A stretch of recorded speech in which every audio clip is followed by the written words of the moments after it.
네, 5월을 가정의 달입니다. 첫째 주일은 어린이 주일이고, 두 번째 주일은 어버이 주일이고, 세 번째 주일은 제가 생각하기에는 부부 주일이어야 되는데 스승의 주일입니다. 저희 교회에서는 또 CEM 교회 학교 특별 주일이기도 하고요. 그래서 5월 네 번째 주일은 저희가 부부 주일로 지키고 있습니다. 제가 오늘은 당회가 있는 날이라 당회 장로님들과 함께 5월 네 번째 주일을 부부의 주일로 공식화하려고 해요. 제가 이 말을 하는 이유는 제가 매번 해야 되겠다 그러는데 계속 잊어버리는 거예요. 이걸 정해놔야 달력에도 딱 이렇게 좀 우리 교회 만드는 달력이라도 좀 박아 놓겠는데, 제가 생각은 늘 하고 있지만 정작 9월 정책당회가 되면 잊어버리기 때문에 장로님 계시니까 이따가 리마인드 해주시면 확실하게 다루도록 하겠습니다. 부부는 가정의 가장 중요한 핵심이고 기초입니다. 부부가 건강하게 생활해야 가정이 행복하고 또 자녀도 행복합니다. 제가 유아세례 문답보러 오는 젊은 부부들에게 늘 한 번도 잊지 않고 얘기하는 말이 있습니다. 에베소서 6장 4절 말씀 보시면 교육의 대헌장 가운데 아비들아 자녀를 노엽게 하지 말라, 오직 주의 교양과 훈계로 양육해라 하는 말씀이 있는데, 아비들이 자녀를 가장 노엽게 하는 것은 두 내외가 애들 앞에서 계속 싸우면서 사는 것이다. 두 사람이 깊이 있게 사랑만 하면 사실 아이들에게 줄 수 있는 모든 것은 다 준 부부라고 할 수 있다. 정말 자녀를 위해서 살기 원하면 다른 어떤 것보다도 두 내외가 깊이 있게 사랑해라. 사랑을 위해서는 조금도 돈을 아끼지 말고 사랑하는 법을 배워라 하는 말을 늘 하고 있습니다. 부부 사랑은 그만큼 가족 전체에 미치는 가장 중요한 영향력이기도 하기 때문에 그렇습니다. 그래서 부부주의를 저는 꼭 해야 된다고 생각을 하는데요. 오늘 그래서 부부에 대해서 이렇게 좀 생각을 해보려고 하는데, 그냥 성경에 있는 말씀을 좀 설명을 드리려고 해요. 사실 부부에 대해서 그렇게 많이 성경이 말씀하지 않으세요. 근데 성경에서 주께서 하신 말씀 보면 정말 부부들이 행복하게 살기 위해서 필요한 원리들이 확실하게 기록이 되어 있어요. 그래서 그 원리들을 그냥 한 세 정도 추려서 오늘 좀 생각해 보려고 하는데, 첫 번째, 내 짝은 하나님께서 결정해 주셨다. 믿으십니까? 안 믿죠? 그게 문제예요. 바로 그게 문제라고요. 이게 제가 한 말이 아니거든요. 내 짝이 하나님께서 내게 주신 하나님 결정한 짝인 줄 믿으십니까? 네, 아멘 하셔야 돼요. 아멘? 네, 크게 아멘 하셔야 돼요. 이게 안 bek혀 있으면 이게 안 되는 거예요. 이게 제가 하는 말이 아니라 누가 한 말이죠? 예수님께서 하신 말씀이세요. 이렇게 얘기하셨어요. 함께 읽겠습니다. 시작. 예수께서 대답하여 이르시되 사람을 지으시니가 본래 그들을 남자와 여자로 지으시고 말씀하시기를 그러므로 사람이 그 부모를 떠나서 아내에게 합하여 그 둘이 한 몸이 될지니라 하신 것을 읽지 못하였느냐. 그런즉 이제 둘이 아니요 한 몸이니 그러므로 하나님이 짝 지어주신 것을 사람이 나누지 못할지니라 하시니.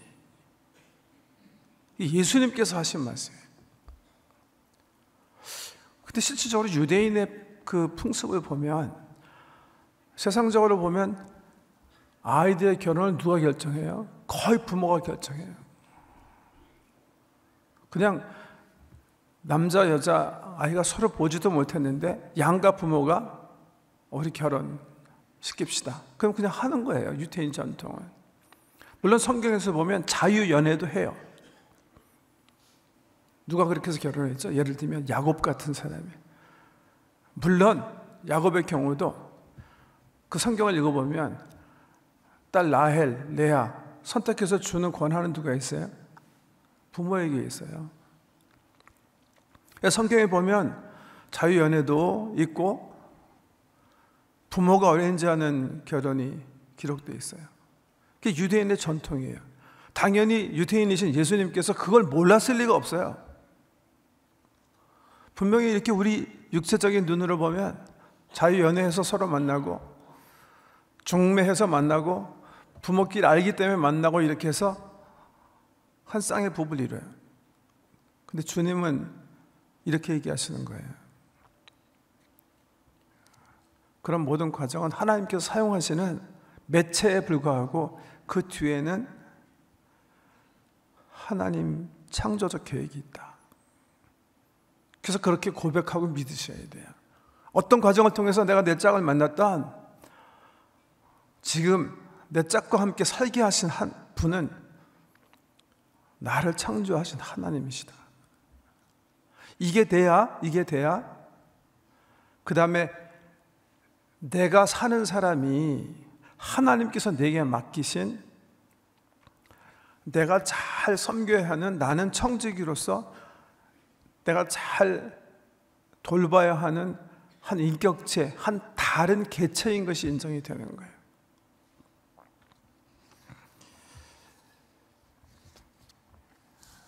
그렇기 때문에 말이죠.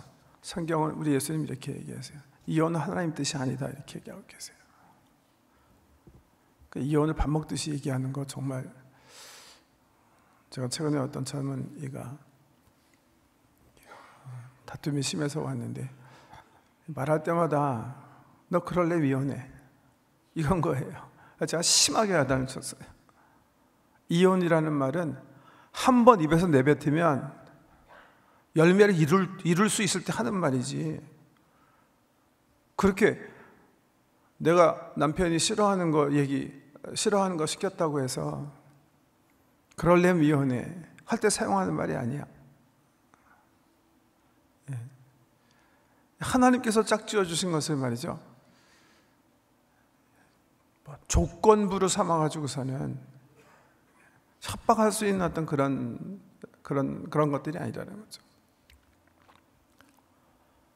하나님이 짝지어 주신 거, 내 짝은 하나님께 지어 주셨다. 성경에서 얘기하는 원리라면 두 번째 원리는 결혼은 두 명의 다른 굉장히 중요한 단어예요. 두 명의 다른 인격이 한 몸으로 살아가는 공동체이다. 우리 주님께서 그렇게 말씀하셨잖아요. 한 몸이 이루는 거다. 그 둘이 한 몸이 될지니라 이렇게 얘기하셨어요. 근데 성경에서 몸이란 이미지는 유니포미티, 획일성을 얘기하는 건 아니에요.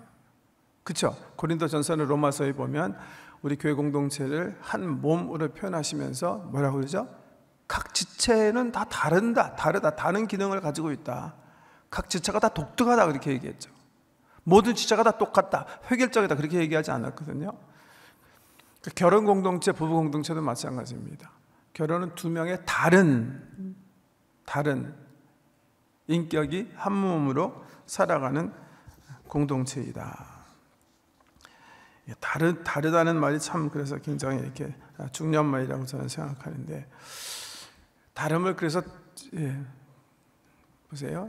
역시 이제 제가 우리 젊은이들에게 결혼 카운슬링 아무들 하는 말 가운데 원을 이렇게 그리면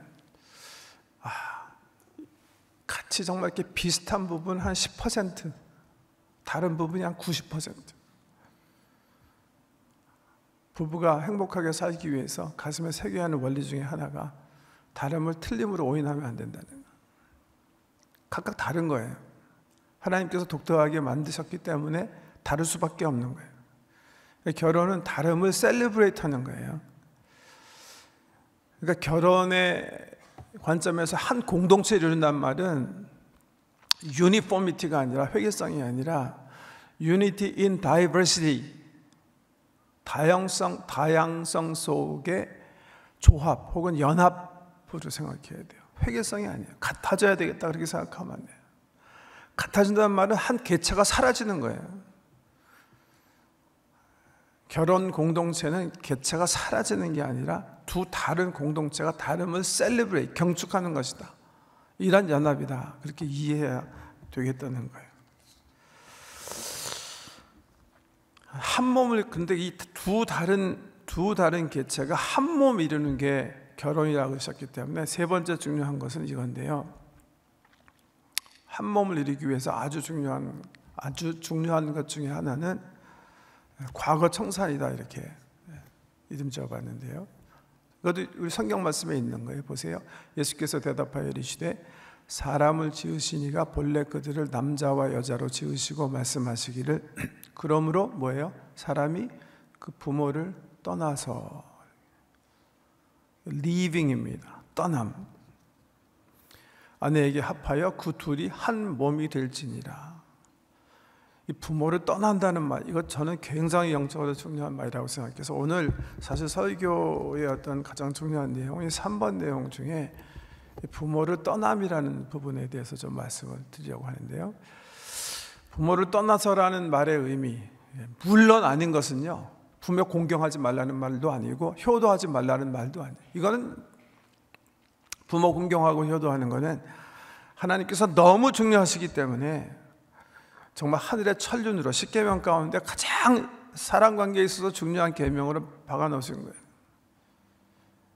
부모님 살아계신 한 우리는 항상 그들을 중히 여기고 그들의 말을 청종하고 그들을 공경하고 효행해야 하는 것을 성경은 확실하게 말씀하고 계세요. 부모를 떠나라는 말이 효하지 말라는 말, 공경하라는 말은 절대 안 해요. 무슨 말이냐? 저는 이렇게 이해해요. 한 가정의 남편 혹은 아내로 모든 일에 스스로 책임지는 삶을 시작해라 하는 말씀이에요. 좀 더 분석해서 얘기하면 경제적으로나 정신적으로나 영적으로 부모로부터 성인이 됐기 때문에 독립해서 살아라, 그런 말씀이고요. 예, 마지막에 제가 이제 과거를 잘 청산해라 하는 말씀으로도 이해해야 된다 그랬는데 저 이 부분을 좀 오늘 좀 말씀을 드리려고 합니다. 과거를 잘 청산해라, 이게 무슨 말인가? 이 말 한번 좀 생각해 보세요. 많이 화제되는 말을 제가 한번 정리해 봤는데, 신혼 부부가 첫날 밤 한 침대에 누웠을 때 사실 그 침대에 두 부부만 누워 있는 것이 아니라 신랑이 살아온 30년의 세월과 신부가 살아온 30년의 세월이 거기 함께 누워 있는 것이다. 이게 무슨 말인지 이해가 되세요? 이게 무슨 말이냐면 사실 신혼부부가 이렇게 침대에 딱 누웠을 때 두 사람이 누워있는 게 아닐 수도 있다는 거예요. 두 사람이 그냥 한 성인으로서 자유인으로서 이렇게 누워있는 경우는 극히 드물어요. 왜냐하면 굉장히 힘든 과정이기 때문에 그래요. 사실은 자기가 누워있는 게 아니라 자기가 쭉 살아온 그 세월이 이렇게 딱 거기 누워있는 것이다 라고 생각하는 게 옳다는 거예요. 이 두 세월이요, 아무 점검 없이 지금 누워있기 때문에 포텐셜리, 잠재적으로 엄청난 이 두 사람의 관계에 파장을 일으킬 수 있는 가능성이 있다는 거예요.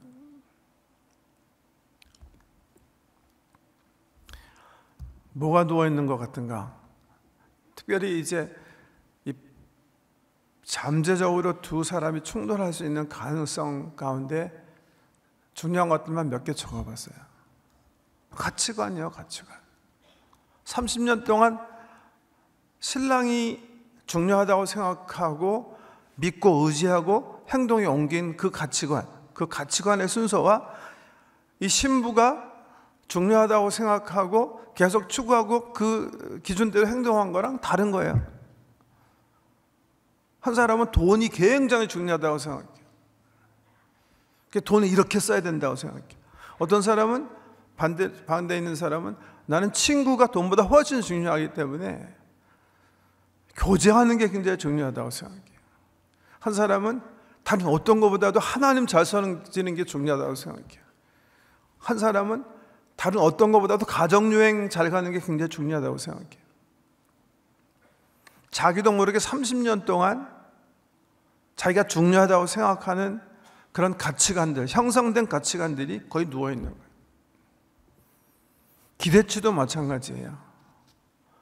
30년 동안 내가 나 아빠 엄마랑 살면서 남편은 저렇게 하는 거구나, 아내는 저렇게 하는 거구나, 30년 동안 보아온 그 모습이 나도 모르게 내 결혼 삶 속에서 반드시 이루어져야 되는 기대치로 내 속에, 내 기억 속에 완전히 자리매김하고 있는 거예요. 이럴 때 아내는 엄마처럼 이렇게 해야 되는데 하는 그런 기대치가 있는 거예요.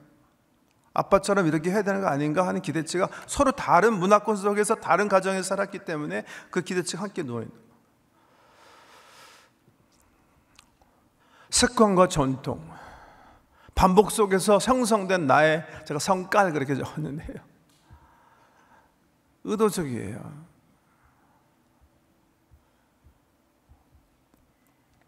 그 다음에 상처, 이런 것들.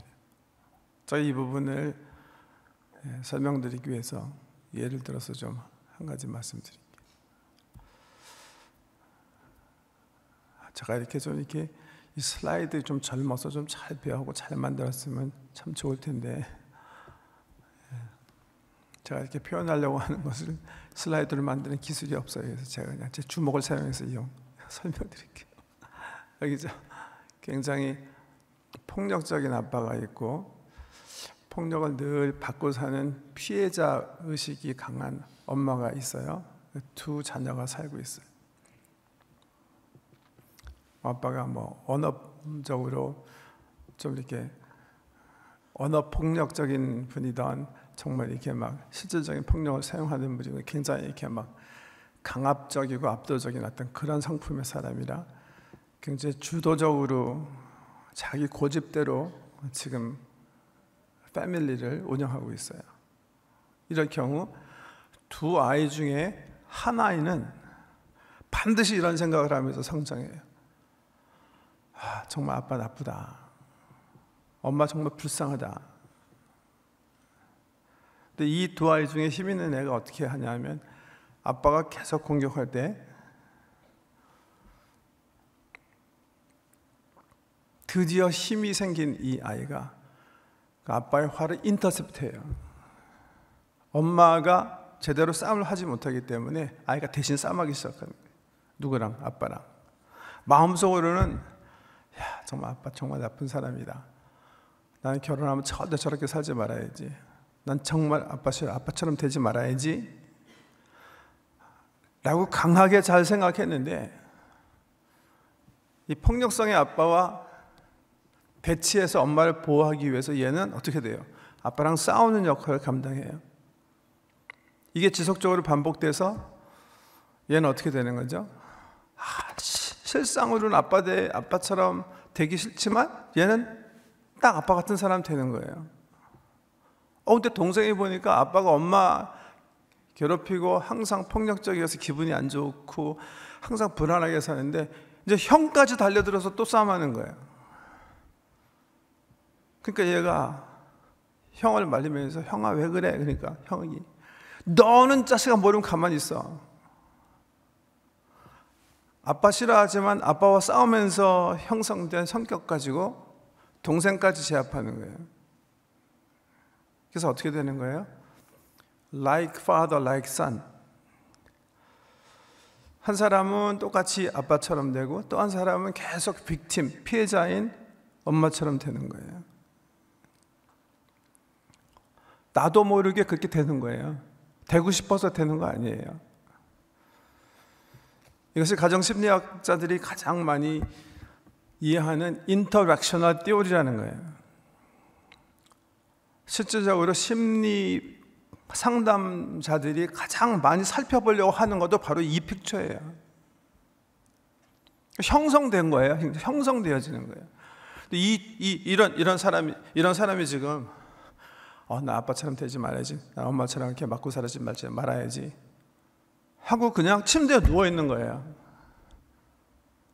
마음은 그렇게 생각하고 있지만 아빠랑 똑같은 사람, 엄마랑 똑같은 사람이 돼서 이렇게 누워 있는 거예요. 이해가 되세요? 성깔. 30년 동안 가정, 환경, 문화 속에서 나도 모르게 형성되어지는 거예요. 물론 가정 외에도 내 가치관이나 기대치나 습관이나 성깔이나 상처들을 형성하게 하는 데는 있어요. 친구 관계도 마찬가지고, 사회생활도 마찬가지고, 학교에서도 마찬가지고, 스승, 교회 등등 여러 가지 있지만 주로 많이 결정적인 영향을 미치는 것은 그래도 집안이라고 생각하거든요. 상처도 마찬가지예요. 상처에 대해서 설명드릴 때 제가 늘 같은 example을 사용하는데 그 example보다 더 좋은 것을 제가 발견하지 못해서 그래요. 양해하고 들으세요. 멧돼지 얘기 기억나세요? 어떤 사람이 멧돼지 새끼 산에서 주워가지고 버려져 있는 거 주워서 키웠어요. 엄청나게 커졌어요. 애완동물 소개하는 프로그램에 나왔어요. 그 소개가 마치고 옆에 서 있고 조그만 강아지가 나왔어요. 근데 강아지가 나오니까 갑자기 멧돼지가 너무 이 조그만 강아지, 자기 몸집에 비해서 5배 아니 7배도 보다 작은 이 조그만 강아지가 나와서 뛰는데 눈을 감히 쳐다보지 못하고 도망다니기 시작합니다. 방청객이 뒤집어졌어요. 그래서 개주인 불러가게 하고 강아지 나가고 다시 멧돼지 주인 불러서 자초지종을 물었어요. 이거 어떻게 된 일이냐? 여러분 상상이 되시죠? 뭐죠? 멧돼지가 어렸을 때 동네 개가 집에 와서 멧돼지 뒷다리 물은 거예요. 그 다음부터 얘는 개만 보면 사죽을 못 쓰는 거예요. 그냥 막 무서워하고 어쩔 줄은 모르는 거예요. 그게 벌써 1년 반 전 일인데 1년 반 동안 이 멧돼지는 엄청나게 커져가지고 동네 전체 개가 달려들어도 전혀 두려워할 필요가 없는 상황인데, 그런데 그 기억 속에서 이 멧돼지는 정신 차리지 못하고 있는 거예요. 이 멧돼지는 지금 현재를 사는 게 아니라 뭘 사는 거죠? 과거를 사는 거예요. 과거에 뭘 사는 거죠? 과거에 상처를 사는 거예요. 이게 실질적으로 현장에서 이 스튜디오에서 일어난 일이기 때문에 참 기가 막힌 일인데, 여러분 이게 우리의 삶의 모습이 그렇다는 거예요.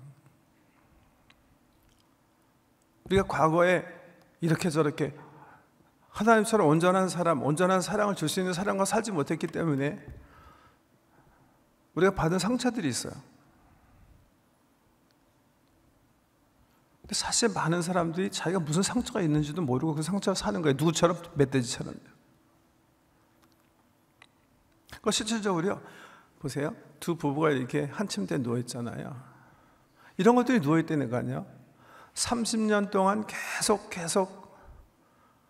내가 굳건히 믿고 의지해온 가치, 보아왔기 때문에 늘 기대했던 기대치, 습관, 패밀리 전통, 반복적으로 습관적으로 형성된 나의 대처 방법, 성깔, 상처.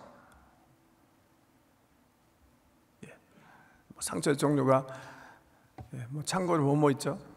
열등감이라든지 화나는 나이, 분노, 폭발적인 분노, 공주병, 퍼펙셔니스트, 완벽증, 우울증, 의존증, 이런 것들이 그냥 포텐셜이 이렇게 누워 있는 거예요, 사실.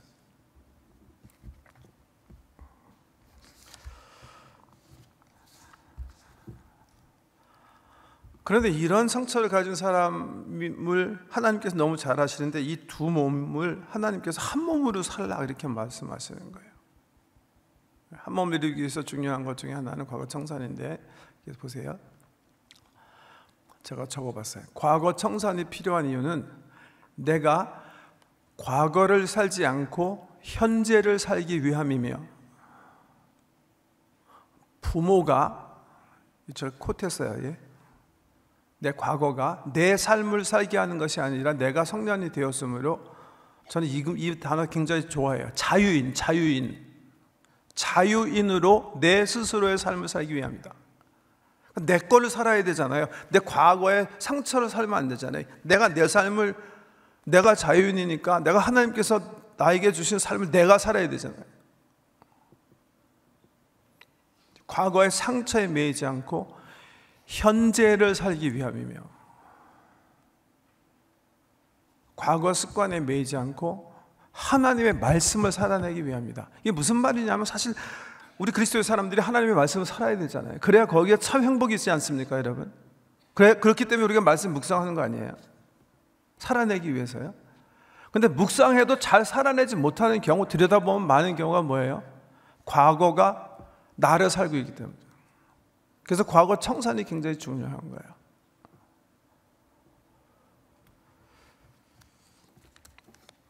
내가 내 삶을 살아야 되기 때문에 하나님 말씀 의지해서 이제는 자유인으로 정말 하나님께서 약속으로 내게 주신 행복한 삶을 살아야 되기 때문에 과거 정리는 정말 필요한 거예요. 그렇게 되지 못하면 멧돼지처럼 사는 거예요.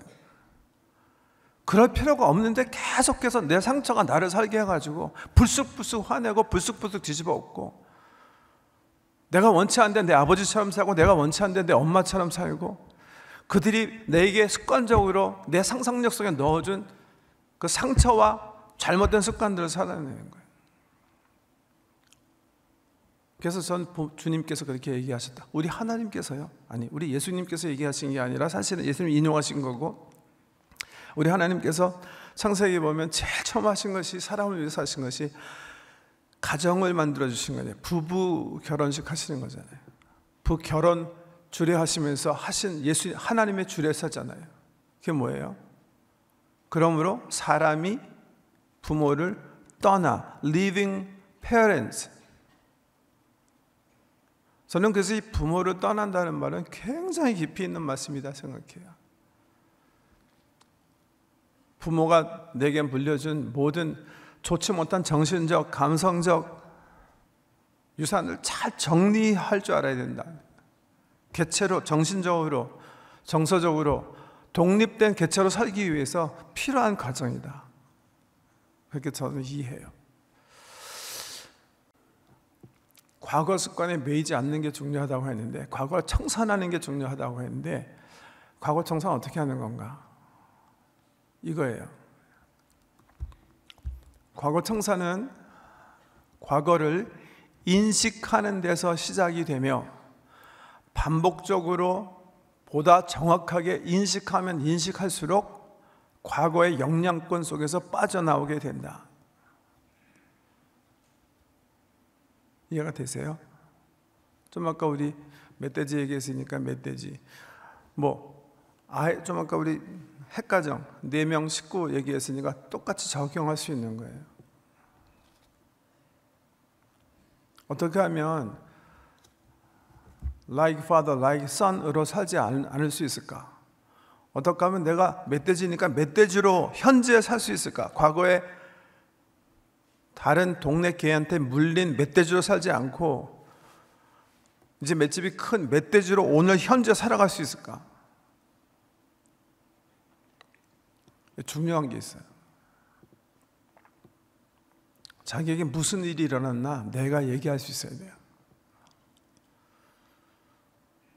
내가 무슨 일이 내 삶 속에 과거에 일어난 날을 피하지 않고 얘기할 수 있으면 그것이 치유의 시작이에요. 반복적으로 더 정확하게 얘기할 수 있으면 얘기할수록 나는 과거의 영향권 속에서 빠져나오는 거예요. 멧돼지 얘기 듣게요. 멧돼지가 말이죠, 스스로 혹은 스스로 끄집어내서 자기 기억 속에 내가 왜 그럴까? 내가 이게 보니까 내가 맷집이 큰데 내가 왜 이게 무서워하지? 스스로 과거로 돌아가서 과거의 일을 생각해내서 셀프 톡 할 수 있어요. 내가 과거에 그런 일이 있었구나. 그럴 필요가 없지. 그건 옛날 일이지. 내가 이것 때문에 그렇게 할 수 있고요. 카운셀러의 도움도 받을 수 있겠어요. 멧돼지 카운셀러가 가서 이 불쌍한 멧돼지에게 과거에 어떤 일이 일어났나 얘기할 수 있도록 기회를 주고 그 공포의 순간을 다시 자세하게 말하도록 도와주면 비로소 이 멧돼지는 그 과거의 상처로부터 떠나기 시작할 수 있는 거예요. 당장은 다시 개를 보면 두렵지만 말할 수 있는 마음의 여유가 비로소 내 마음속에 생기기 시작하는 거예요.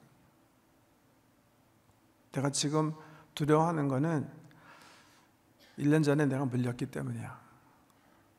그러나 나는 지금은 두려워할 필요가 없어 하는 그 인식으로부터 내가 해방되기 시작하는 거예요. 인식하면 인식할수록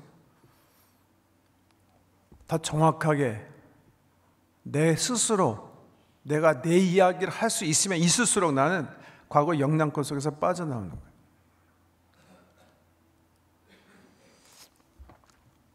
저는 그래서요, 사이코테라피도 굉장히 중요한 학문이라고 생각해요. 이런 학문을 체계화한 게 사실은 한 100년밖에 되지 않았어요. 나로 하여금 과거의 상처나 습관이나 이런 것, 내가 내 삶 속에 나에게 영향을 미치고 있는 습관이나 상처나 아픔이나 사건이나 이런 것들이 무엇이고 어떻게 영향을 미치고 있는지 잘 정리할 수 있는 어떤 그런, 정리할 수 있도록 도와주는 그런 학문이죠.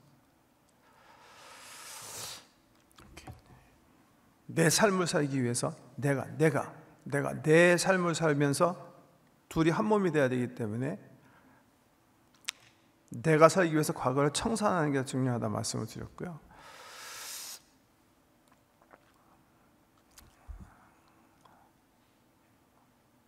그 다음에 4번이네요. 4번 4. 그리스도의 사랑으로 살아가기예요. 오늘 성경 말씀인데, 사랑은 오래 참고 사랑은 온유하며 시기하지 아니하며 사랑은 자랑하지 아니하며 교만하지 아니하며 물에 행하지 아니하며 자기의 유익을 구치 아니하며 성내지 아니하며 악한 것을 생각하지 아니하며 불의를 기뻐하지 아니하며 진리와 함께 기뻐하고 모든 것을 참으며 모든 것을 믿으며 모든 것을 바라며 모든 것을 견디느니라. 공동체를 세우는 데 있어서 우리 하나님께서 바울 사도 통해서 주신 사랑에 대한 서술입니다. 네, 이것도 우리 저쪽 공부한 얘기지만 오늘 부부주일 맞이해서 다시 가슴속에 새기기 원해요. 생각해 보세요. 사랑.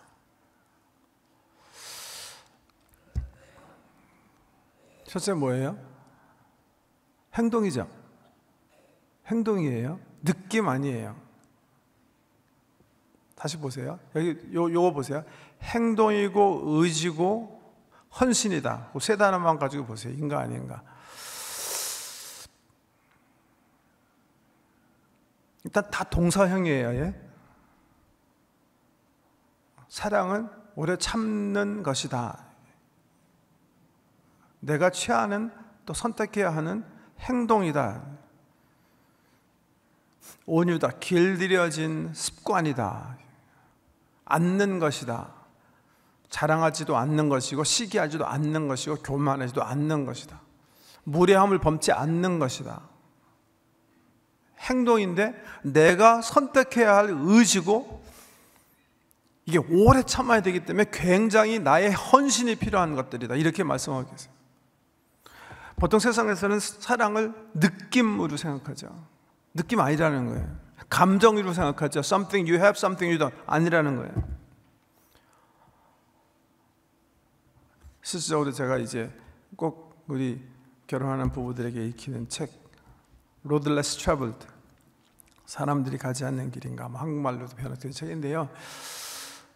이 책에서 스캇백 박사가 너무 잘 이것을 설명해 주고 있는데요.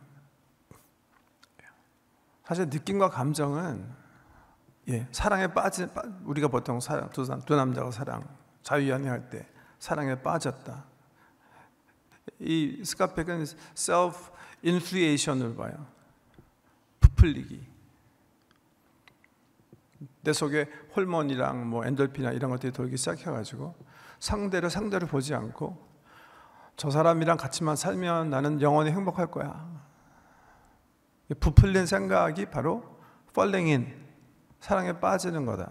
그건 사랑이 아니라는 거죠. 첫째는 부풀림이기 때문에 아니고, 두 번째 아닌 것은 그것은 지독하게 에고센트리시즘, 자기 애지, 타인을 사랑한 게 아니라는 거예요. 굉장히 자기중심적인, 다른 사람을 자기 행복의 수단으로 삼아서 저 사람을 내가 취하면 나는 행복하게 된다 라는 잘못된 생각이 바로 falling in love, 사랑에 빠지는 것에 불과하다. 실제로 느낌과 감정이 마찬가지라는 거예요.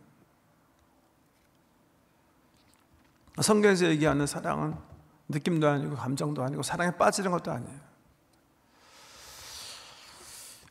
또 한 가지, 또 한 가지 아는 게 있는데, 의존도 아니에요. 보통 젊은이들이 이렇게 사랑을 표현하라고 하면 뭐 예쁜 표현이니까 결혼 서약할 때도 그냥 그대로 제가 인정하고 놔두고 하는데, 난 오빠가 없으면 못 살아요. 난 자기가 없으면 죽는 게 나아. 그런 의존이 사랑이라고 착각하는 거죠. 그건 사실 의존이 아니라 기생이죠. 기생충 되겠다는 거지 성경적인 관점에서 사랑이라고 볼 수 없습니다. 성경에서 얘기한 사랑은 그거 아닙니다. 공동체를 이루기 위해서 필요한 것은 기생이 아닙니다. 기생충이 되는 건 결코 아니에요. 공동체를 이루기 위해서 필요한 것은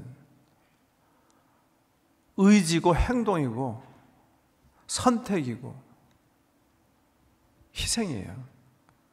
그게 성경에서 얘기하는 거예요. 생각해 보세요. 왜 이렇게 희생하라는 건가? 사랑의 목적이 있어야 되잖아요. 성경에서 사랑하라고 그랬으니까 목적이 있어야 되잖아요. 이거예요. 사랑은 그렇기 때문에 목적의 관점에서는 상대의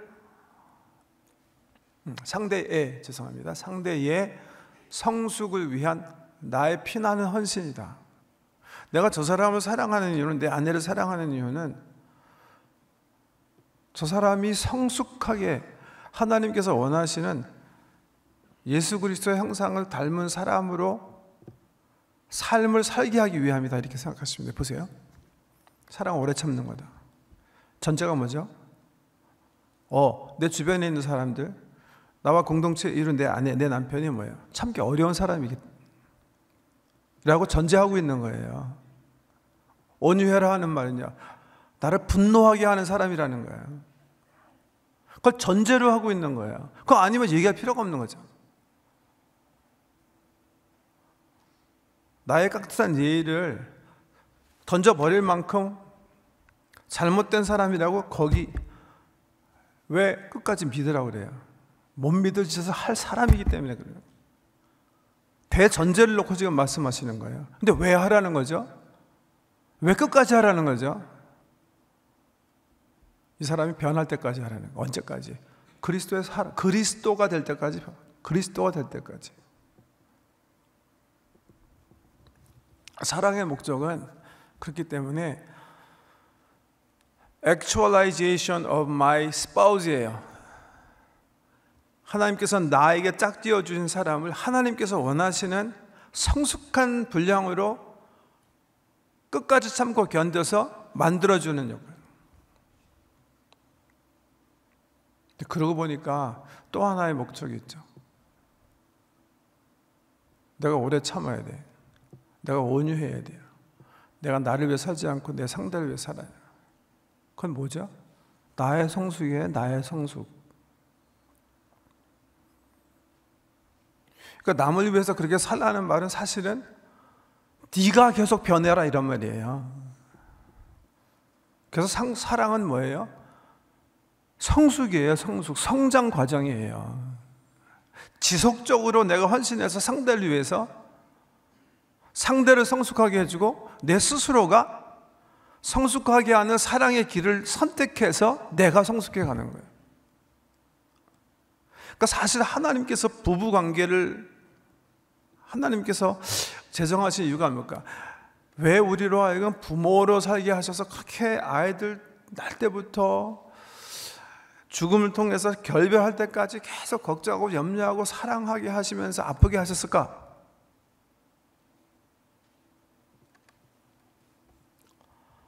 저 한 가지라고 생각해요. 하나님 닮은 사람 만들어내기 위해서요. 성숙한 사람 만드시기 위해서예요. 하나님 원하시는 것은 우리 각 사람이 하나님 같이 변해서 하나님처럼 행동하는 거예요. 회복이에요. 하나님 형상의 회복이에요. 저 부부도 그렇다고 생각해요.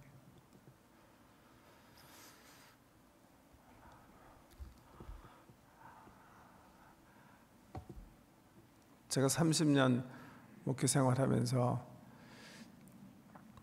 아까 말씀드린 것처럼 제가 결혼하는 주례하는 젊은이들 꼭 읽히는 책이 있어요. 30년 동안 그 책이 사실 변하지 않았어요. 다른 건 변했는데 사랑에 대해서 가르치고 사랑에 대해서 한번 생각해보고 그래서 결혼식날 서약하는 그 서양 문의 의미를 두 젊은이가 이렇게 새기게 하기 위해서 공부하는 책은 변하지 않았어요. 왜냐하면 제가 생각할 때 제가 읽은 책 가운데 가장 사랑에 대해서 잘 설명해 준 책이라고 생각하는데 신간이 나왔는데도 신통치 않기 때문에 그래요. 40년 전에 쓰여진 책인데 스캇 팩 박사가 쓴 책이에요. 로드레스 트래블인데 그 책에 너무 성경의 사랑을 너무 잘 이해했어요. 물론 이 사람도 뭐 스승한테 배운 거예요. 예. 사랑이란 자기 자신이나 타인의 영적 성장을 도울 목적으로 자신을 확대시켜 나가려는 의지이다. 성경에서 얘기하는 그리고 공동체 아름다운 행복한 공동체를 이루기 위해서 정말 이해하는 사랑의 개념을 스캇팩처럼 더 정확하게 표현한 사람이 있을까? 저는 아직도 의심해요. 사랑이란 자기 자신이나 타인의 영적 성장을 도울 목적으로 자신을 확대시켜 나가려는 의지이다.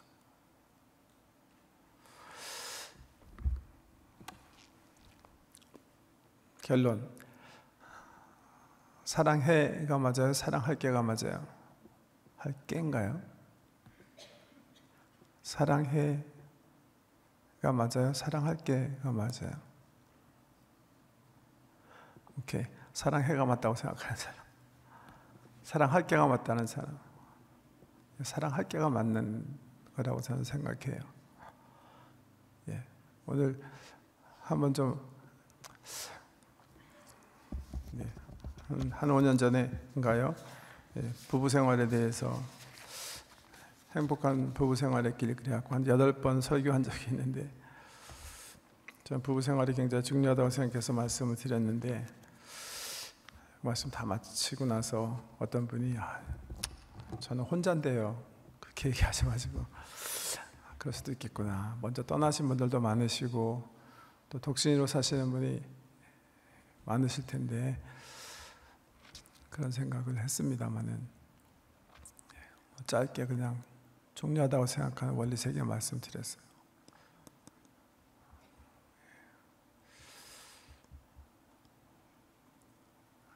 두 내외가 같이 앉아 계신 분들 계시죠? 예. 다음 내년부터는 다른 꼭 뭐 사역에 인바브되지 않는 한 부부주일에는 꼭 같이 앉으셨으면 좋겠어요. 예. 부부 같이 앉은 사람 손 한번 잡아보세요. 한 손만. 예. 어떤 목사님이 이렇게 우리 한국 사람들은 말 뭐 사랑해 이거 잘 못하니까 손으로 하자 그랬는데 손으로 한번 하려고 그러는데 그 목사님이 사랑해 그러면 사랑해 이렇게 세워 나도 이렇게 했는데 사랑해가 아니에요. 사실은 사랑할게 나도요. 4번 3번 하겠습니다. 시작.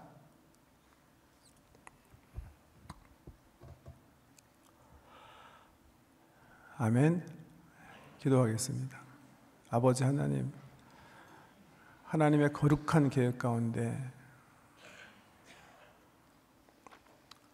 남자 여자 한 쌍으로 부부로 살게 하시는